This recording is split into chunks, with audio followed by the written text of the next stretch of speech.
Come on, a lot of pressure. A lot of pressure. Push him out.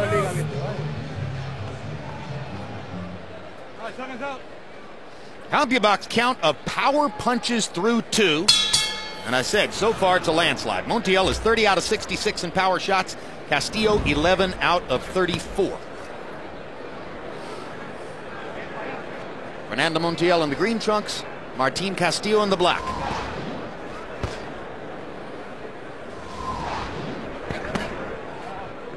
¡Hey! Coloca la cabeza. Vamos, vamos.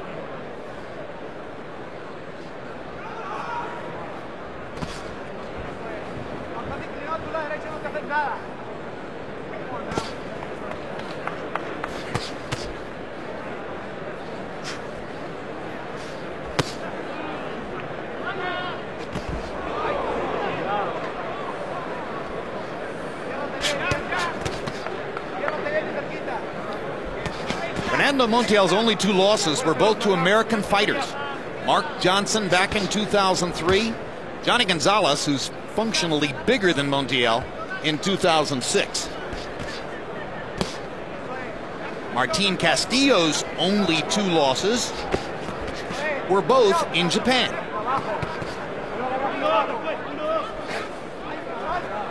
The TKO lost to Nobuo Nashiro in 2006 at a moment when Nashiro had only had 2 professional fights. And a technical loss. Well, check it. 7. The first one was a loss to Felix Machado in Reading, Pennsylvania. So one of the 2 losses was in Japan.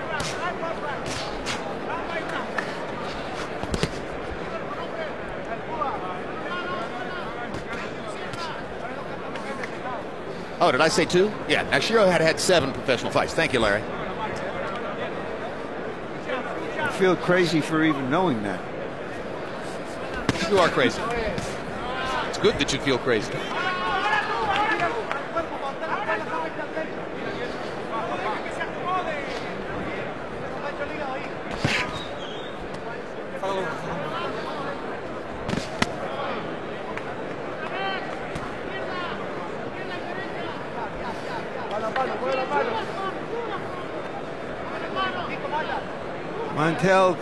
Montiel comes from a place where a lot of fighters come from. Las Mochis, I should say, Mexico. Jorge Arce being one of them. Presumably that would be a big fight if they ever faced off with each other. Reputed to be a haven for boxers and beautiful women. That's what Montiel had to say. Just a few minutes ago, our Larry Merchant went to Kelly Pavlik's dressing room to speak to the middleweight champion about tonight's assignment. Kelly, he wanted to fight you again 4.5 months later. What do you think that says about Taylor? It shows that he's a world champ, you know, and that he wants to prove himself. You know, that wasn't just that night that he lost, that it was, you know, in his eyes, he thinks that it was an accident, that it shouldn't have happened. To me, I love it. You know, coming out 4.5 months, I sat there and it gives me a chance to prove, you know, where everybody sits there and says, well, you know, you kind of got lucky in that fight, or this could have happened. Well, now I get my chance to prove to everybody that, hey, it was legit and I did it again. Even though your championship is not at stake? Well, it don't matter. It's the fact that I'm undefeated. It's the fact that it took me this long to get to this point in my career, and I don't want to do anything to jeopardize that. I don't want to give anything up, you know. So, you know, for me, it's the same as fighting for a title. You know, there's so much at stake, you know, for my integrity, my self-pride, everything. Thank you. Good luck. Thank you. I appreciate it.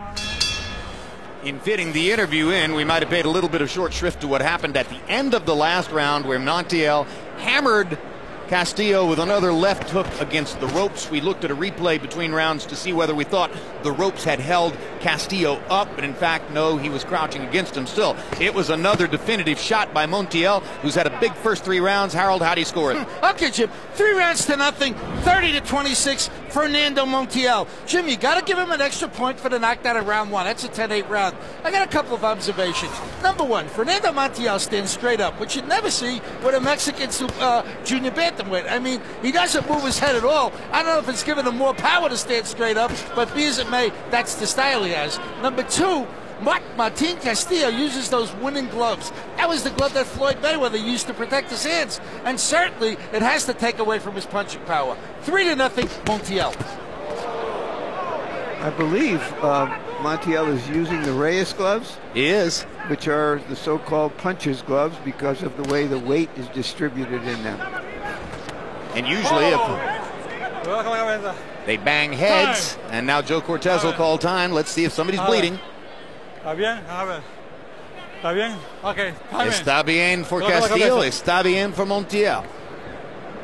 Usually if a fighter is wearing winning gloves, Emmanuel Stewart, it suggests that he's had hand problems and is protecting them, right? I really, everybody's getting into the gloves now, and I don't see that. The things have changed so much, Emmanuel. In fact, the fact that most of the Mexican good fighters, Oscar De La Hoya and Julio Chavez, they all trained in the winning gloves, and I think Eric Morales too. So I don't see so much of the puncher's glove in the way it used to be. Montiel once again ripping Castillo against the ropes with power shots. And I'll tell you, Martin Castillo just isn't in this fight in any way, shape, or form. And he took a body shot that he may not recover from, Jim. It's done. That is a knockout victory in the 4th round for Fernando Montiel. His most impressive win, a definitive performance. And certainly Castillo will no longer rank as the #1 115-pounder in the world. That'll be either Montiel or Mijares, based on what we've seen tonight. What happens when they fight each other, Emmanuel?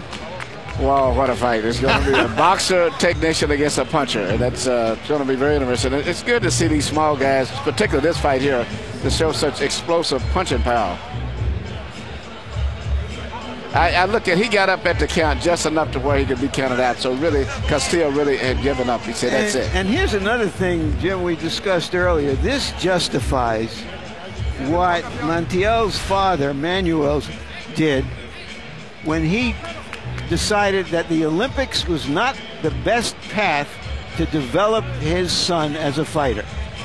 Now, that has not necessarily to do with the Olympics, but the character of the Mexican amateur program, and that was that left hook to the body. You saw it right there. The Mexicans traditionally have not believed in having long amateur careers. They turned pro at early ages. You look at the history of Chavez. Look how he puts his punches together here, Emmanuel. Very well, moving in all the time. And even though Castillo had his defense up, he found the gaps to get to the delicate points in his body all the time while he had a perfect defense, and he still was getting through the gloves. And you know what that reminded me of? Body. Kelly Pavlik finishing Jermaine Taylor in Atlantic City because he threw punches from every angle. Left hook, right cross, left to the body. Boom. Picking them very carefully. A very professional job, and it's amazing because there was really no openings there, and he still finished up without missing any punch.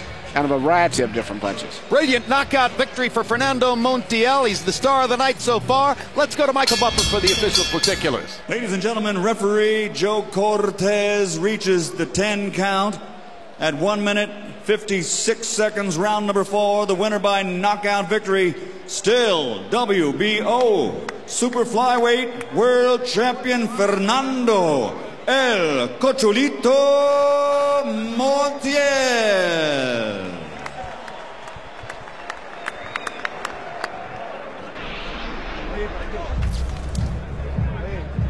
Tommy Buck's final numbers. Montiel virtually doubling Castillo in landed punches, throwing 50 more, landing at a